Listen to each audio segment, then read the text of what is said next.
2 o'clock straight up, another edition of the Carton Show. My main man, Big Mac, it's Chris McMonagle, it's Craig Carton, and we are broadcasting live from the very warm and comfortable confines of the SNY studios, and the entire show to be broadcast on television as well. And always happy to make our annual visit to the fine folks at SNY who brought me Talercio subs and cans of Coke and dwarf-sized bottles of water. It doesn't matter where you go. I got pens. Follows. I got paper. And I happen to be in a fantastic mood today. But first, let me do what we normally do. Good afternoon, Big Mac. How are you today? I'm doing great, Craig. How are you? I'm doing great. I'll tell you why. Spent a lot of time dealing with morons online over the last 24 hours, namely Seahawk fans and Patriot fans. Now, I understand Patriot fans not being very happy with me. I am a Jet fan. I am miserable that the Patriots are in the Super Bowl and have a chance to win their 7th Super Bowl. Yeah. So yes, I have no problem at all with Patriot fans being upset with me, okay? But that being said, I went to bed last night with a big smile on my face. I woke up this morning with a very large smile on my face, just like the Joker. Yeah, the Heath Ledger Joker. Yeah, Heath Ledger. Yeah, and I'll tell you why. Because the fact that the Seahawks and the New England Patriots are the two combatants in Super Bowl 60 a week from Sunday should be a great thing for you and a great thing for me. You're a diehard Giant fan. Right. I'm a diehard Jet fan. And here's why. This Super Bowl will go down as the Super Bowl with the two most mediocre quarterbacks going head-to-head in Super Bowl history, which means that the New York Giants have a chance to go to the Super Bowl next year. That the New York Jets, believe it or not, have a chance to go to the Super Bowl next year. If not one, but two teams can get to the Super Bowl with mediocre quarterbacks, then damn it, we can too. And that's a celebration amongst us as football fans. As I once said, Big Mac, there's a Lord above, ha, and there's a Lord below, ha. And I'm a religious man, I'm a spiritual man, and I'm now all in on Super Bowl 60 because if these two sorry-ass quarterbacks and average teams can make it to a Super Bowl, then you and I can dream the impossible dream. Good afternoon. Yeah, I've been dreaming the impossible dream since Harbaugh got hired. Where you been? And now you're trying to, at least I have something to look forward to. I have the actual coach. Yeah. Where are you getting this mediocre quarterback? And by the way, the Giants already have a fantastic quarterback. So stop. Well, a quarterback that brought John Harbaugh here, a quarterback who legitimately has the promise of being a franchise guy. Stop trying to knock. I'm not knocking Jackson him at all. Dart, Matter of fact, I have something very positive to say about him. Okay. I was going to wait till 3. I could do it right now. But I'm curious where are the Jets going for quarterback? Well, where are they going for offensive coordinator? Right? Where are they going for defensive coordinator? They're changing up everything. Yeah. They're as dysfunctional as you could possibly be. Okay, I'm going to push back on that. You're going to look at the Patriots. Yeah. Who in a span of, 3 or 4 years? Yes. Somehow managed to get themselves back to the Super Bowl and look at that franchise who does everything right and say, this gives me such hope because the Jets could be just like this. Not true. See, here's the funny thing about you, and I'm learning as we grow together on the show. Right. Only 3 weeks in, I've learned something valuable about you. You don't have a mind, sad to say, for history. You only see what's right in front of you, and you unfortunately forget what may have happened or existed yesterday, or 6 months ago, or a year ago. So let me play this game with you real quick, okay? A year ago, let's even say 18 months ago, what were people saying about the New England Patriots? 18 months ago? Yeah, 18 months ago. What were we saying? They're in a rebuild. An embarrassment. Right? An embarrassment. Okay. Let's say it the way it was. We all said it. Well, everybody said it. We felt like Patriot fans thought they were in for like a nuclear winter. Gerard Mayo, terrible head coach, went from Mac Jones to Drake May, won 4 games. We're an embarrassment to the league. We're never going to get back there. Robert Kraft's going to die before he gets another Super Bowl ring. And now you fast forward 18 months, and all of a sudden they get the right coach. They bring in the right offensive coordinator. They bring him back for the 8th time, right? And all of a sudden they're in what? The Super Bowl. See, you can't forget your past, my friend. And the point is, you asked a good question. Jet fans all talk about our team the way the rest of the world does. We're incompetent. We're poorly run. By the way, check the box, check the box, check the box. But we are now making changes. New offensive coordinator, new defensive coordinator, and you and I both know there is going to be a new starting quarterback for the New York Jets next year. So you said, why would I possibly think that the New York Jets can be this year's version of the Patriots or the Seahawks? Let's go back again. Let's go back a year plus. Who was the Seattle Seahawks quarterback last season? Geno Smith. And what did we say about the Seahawks with Geno Smith? A joke. Futureless. Right? Yes. Exactly. Yeah. All of a sudden, Sam Darnold, a much more mature, a better quarterback than we had when he was playing for the Jets, becomes available. They make a big decision. Dump Geno Smith. He gets $100 million from the Vegas Raiders. Second-year head coach says, defensive-minded, I'm going to make the most out of Sam Darnold, and bang, they're in the Super Bowl. Today is a day, this week and next week. 14 days for teams like your team that's been an embarrassment for 12 years, my team that's been an embarrassment for 50 years, and every other team that has struggled. This Super Bowl represents hope. And yes, I say that while I know I'm taking a shot at the Patriots. Get over it, you sensitive bitches. Get over it. What do you want me to tell you? I should enjoy the fact that you're back in the Super Bowl? It burns me. I can't stand the fact that you're back in the Super Bowl. But you being in the Super Bowl represents hope.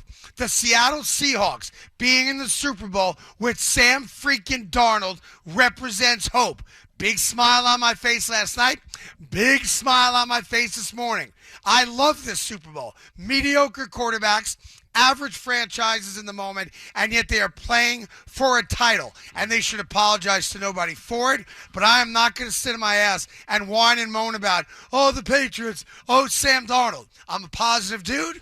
And I view this as opportunity for my franchise and for your franchise to dream the impossible, dream to soar the improbable, things you soar. What a great day to be alive and be a sports fan. 888-808-1019. You should be happy. Because I'm doing this for you, too. Are you finished? I'm putting myself out there for you, too. Are you done? No, I got some on the Giants as well. Can I just say something? Yeah, go ahead. Can I jump right in for a second? Go. I think, unfortunately, I don't want to be this guy. I don't want to try and take the smile off your face. Yeah, and I didn't wake up today thinking I was going to annoy Jet fans. But what you're talking about, the dream part can belong to the New York Giants. The impossible part feels like the New York Jets. I'm not taking shots. That's a direct shot at my bow. Because here's the problem. Yeah. You have a coach. You talk about, see, the Patriots make a decision, fire Mayo within 1 year. They're aggressive. They go get Vrabel, right? You've stuck with that coach who now is recognizing, and I know it in one way you could say, oh, he recognized there's a problem. They're making changes. He came in, hired a staff that he has now admitted less than a year later all suck. I respect it. They all suck.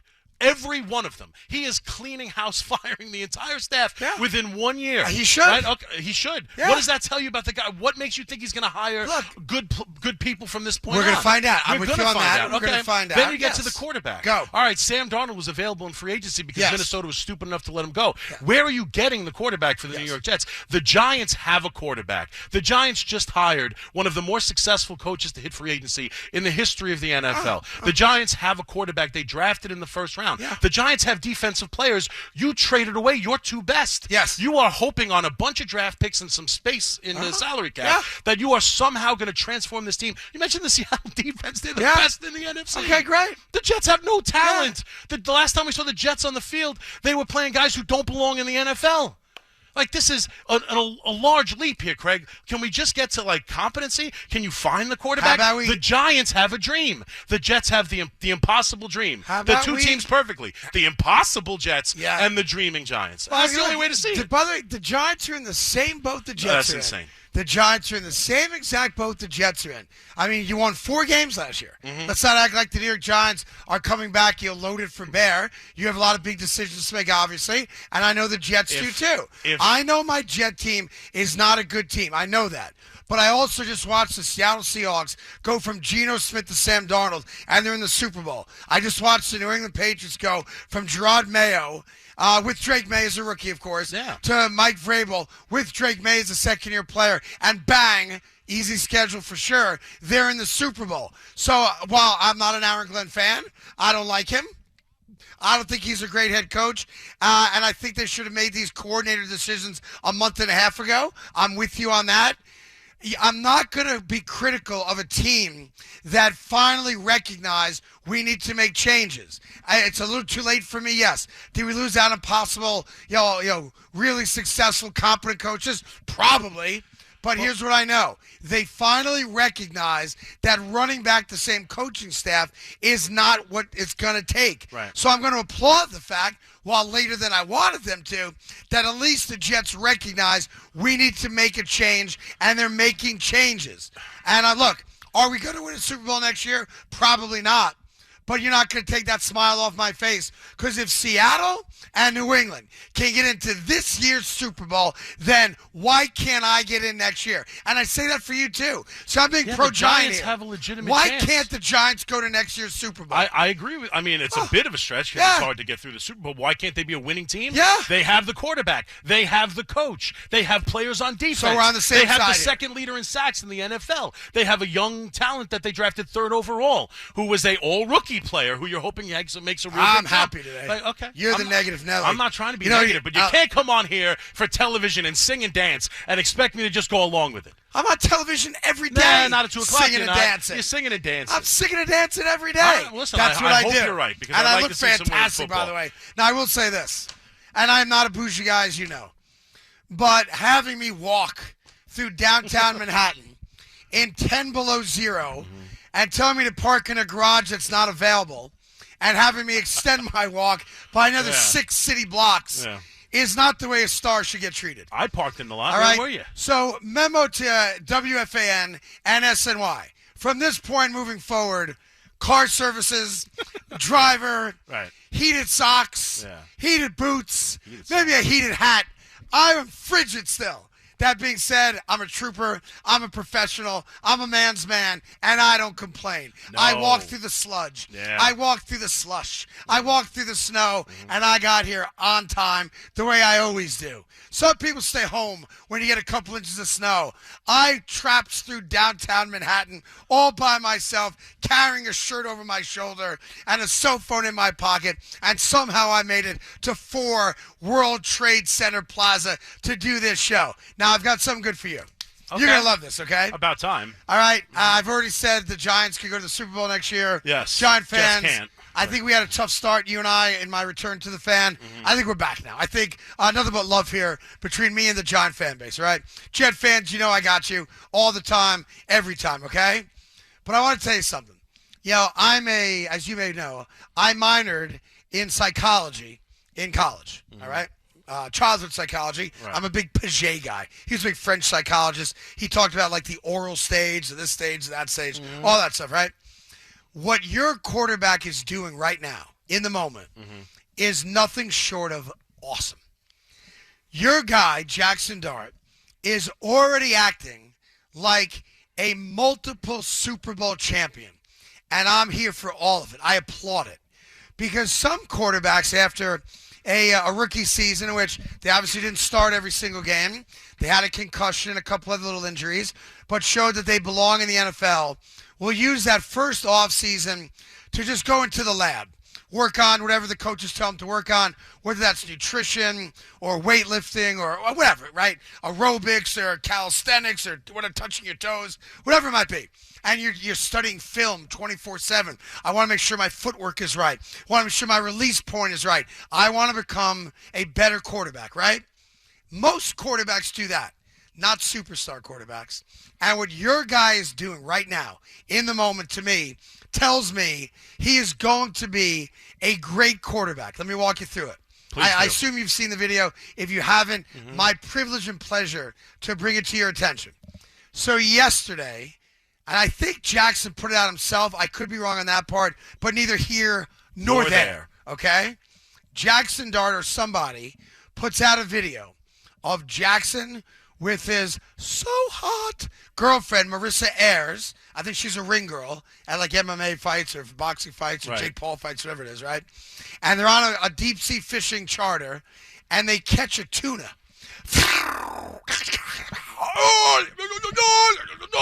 Now, there's like 5 deckhands. Jackson did very little work because he's a superstar quarterback. Right. They don't bring reel in your own fish. They for your bring the Jackson tuna on board. Now, as a deep sea fisherman myself, there's a rule of thumb here. When you catch your first tuna, what you're supposed to do is eat the beating heart while the tuna's still alive. And it's like a rite of passage. Like a lot of hunters will tell you, when you kill your first deer, you're supposed to drink its blood while the blood is still warm. I don't subscribe to that, and I'm a hunter.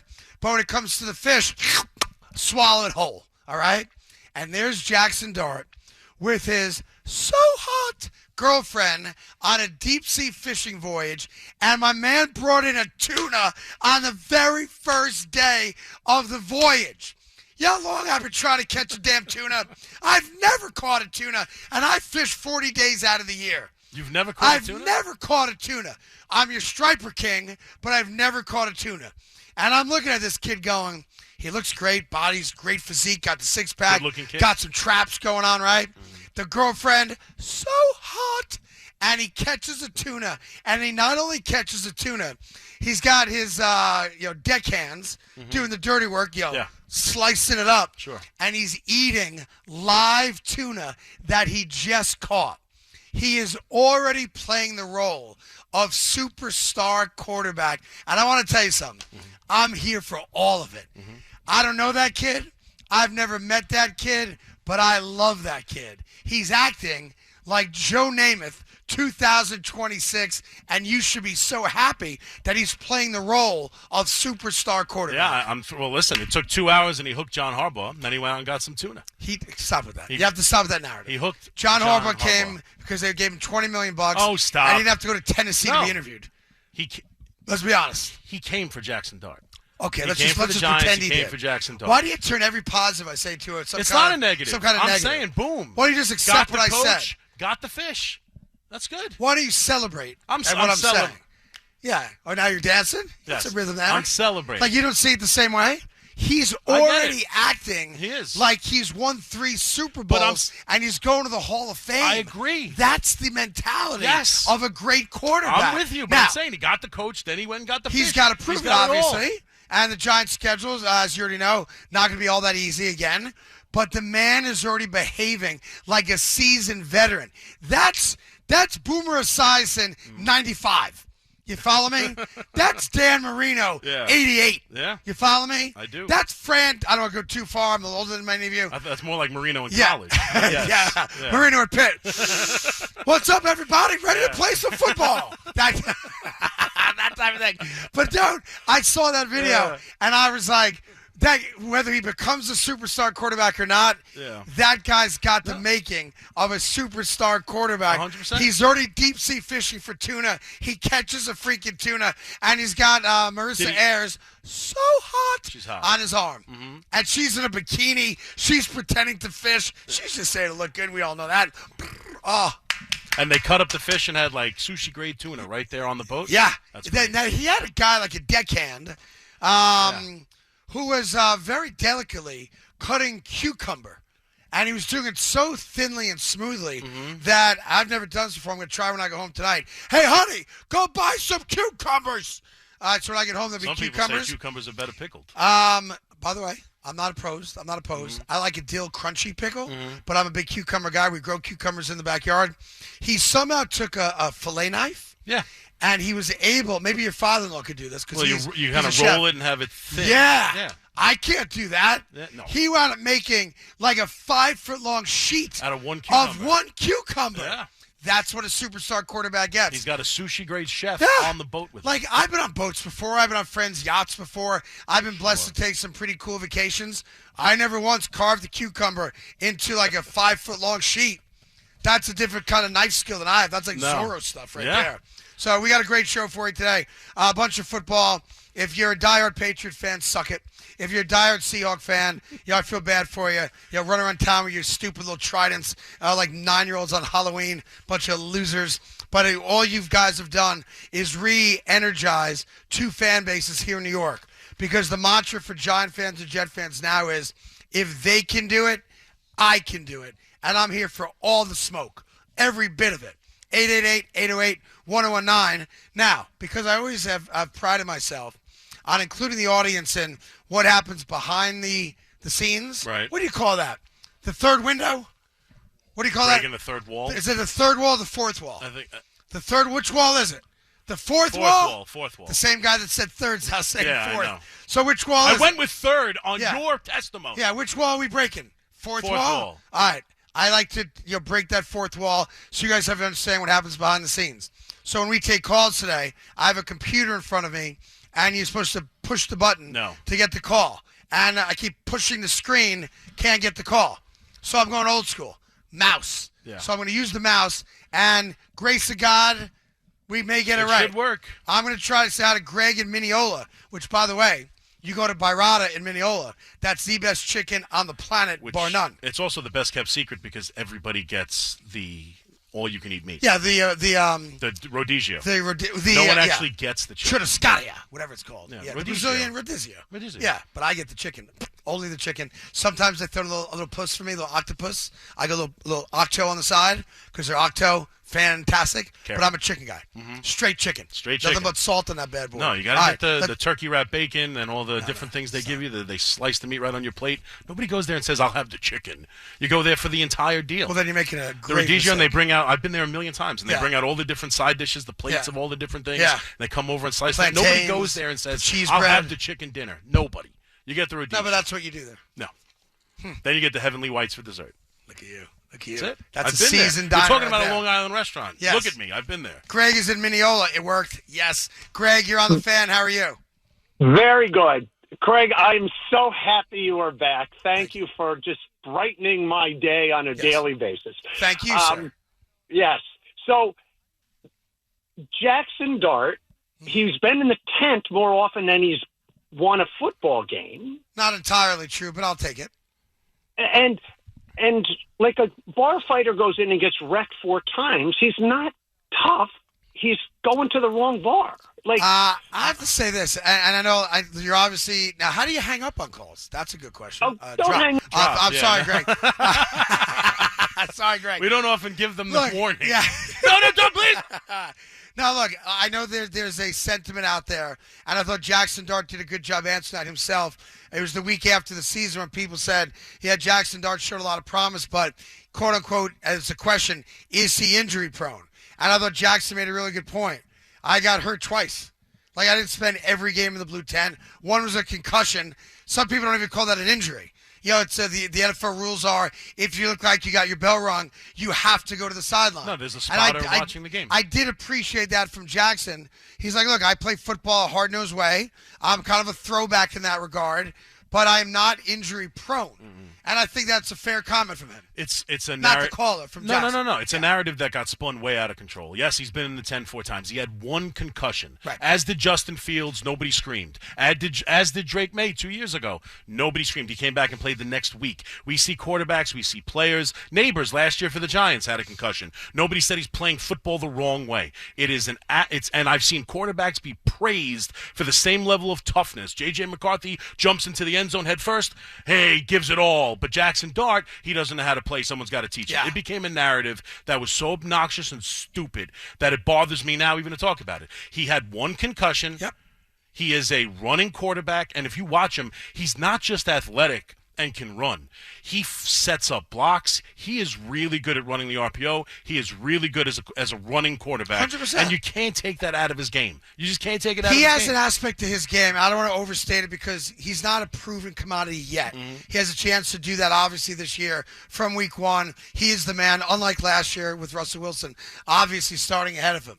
But he has like a sixth sense that not every quarterback has, and that is an ability to extend plays. Like, and to me, you cannot be thought of as a top 10 quarterback, which he's not yet, obviously. No. You can't be in that top 10 conversation if the only way you can run an offense is to run exactly what's called. You have to have those quote-unquote off-schedule plays and throws. That's what elevates your game. Anybody can give you a 3-step drop and throw the slant or throw the quick dig route or your little bubble route, that your screen pass. It's what happens when poop goes awry, Right. when the offensive line doesn't block well for you, and now you're flushed out of the pocket, can you still play with your head up so that you can make a play down the field with or without your legs? Yeah. And I will tell you this, and I'm not doing this for any reason that I told you I'd always tell you the truth. He has it. I am bullish on Jackson Dart. He has a chance to become, let's be fair, a top 15 or a close to top 10 quarterback this year if the Giants draft well, and if, of course, they land 1 or 2 free agents that can help that offense out. But the beauty of Jackson Dart is that he's already acting like he's prime Brett Favre. Already acting like it. Already acting like he's prime Dan Marino. Already acting like it. And there's an aspect of that personality that I love. Because he's not cocky to the media. No. He doesn't seem like my poop doesn't stink to the fan base. But in every other aspect of his life, like the dancing in the end zone, the stuff with Scatterboo, the hot girlfriend, the eating live tuna heart, all that stuff is money, man. I don't have that with my Jets. I don't. No. I acknowledge that. You have it with your Giants, and that's why today's the day. Turn that frown upside down. I'm happy. I'm happy. I'm happy. I'm you happy can't for mention you. the Giants without getting a smile Yeah, out of me. and by the I way, just don't see how you feel that way. I do challenge anybody in Seattle and New England, or if you're a fan of those two franchises and you're a transplant to the tri-state area, spot the lie when I tell you that this is the most average quarterback matchup in Super Bowl history. Super Bowl history. I don't know about that. Okay, I well, can we think of can- one right off the top of my head. Go ahead. Think about it. Let me see if I can guess it after the Okay. break. Got to take a break. Let's take a break. Let's Take take a break. 888-808-1019. It's the Carton Show with Big Mac. Happen to be broadcasting live from the gorgeous SNY downtown studios. I'll tell you this about SNY. They don't use these studios enough. I could make this home. I could very easily move right in. I could get very comfortable. here. Other than the parking snafu earlier today, and I imagine if I made this home, I'd get specialized, Department of Homeland Security underground parking underneath this building. Outside of that, very comfortable here. A lot of room. I've got my sandwiches. I've got my drinks. I've got my partner. It's all good. All good. Feels great. Far less negativity out of us today because of where we are. Are we negative? Huh? We're not negative I'm not people. naked. You're negative. I'm not You learned it negative. from Mike. It's your fault. All talking today. We'll get all your calls coming right up.